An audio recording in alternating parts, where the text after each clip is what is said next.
आशा सेविकांचं अजित पवार यांच्या बंगल्याबाहेर आंदोलन सुरू आहे। विविध मागण्यांसाठी खरं तर आशा सेविका देखील आता आक्रमक झाल्याचे पाहायला मिळत आहेत। आता गट प्रवर्तकांचं देखील त्या ठिकाणी आंदोलन सुरू आहे विजयगड बंगल्यासमोर।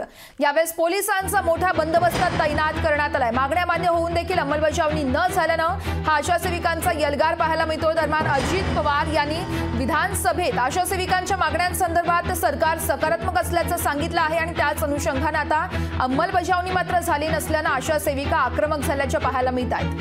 ही दृश्य आहेत अजित पवार यांच्या बंगल्याबाहेरील। अजित पवार यांच्या बंगल्याबाहेर आशा सेविकांचं आंदोलन सुरू आहे। अजित पवार दादा म्हणाले की आशांची ओळख त्यांना पटली असं मला वाटते।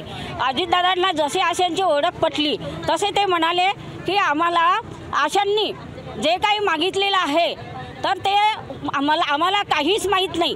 म्हणजे दादा म्हणजे मंत्री जे असतात तर त्यांना म्हणजे जे आरोग्य मंत्री जे आश्वासन देतात ते सुद्धा मंत्र्यांना माहीत राहत नाही। हे काही बरोबर बात नाही आहे। आमच्या समोर यावा किंवा आमच्या कृती समितीच्या लोकांना बोलावून आमचा निर्णय लावा आणि जी.आर. काढावा।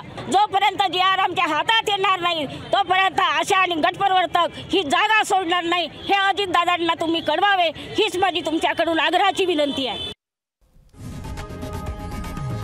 लोकशाही मराठी ऐका, पहा, जागरूक रहा।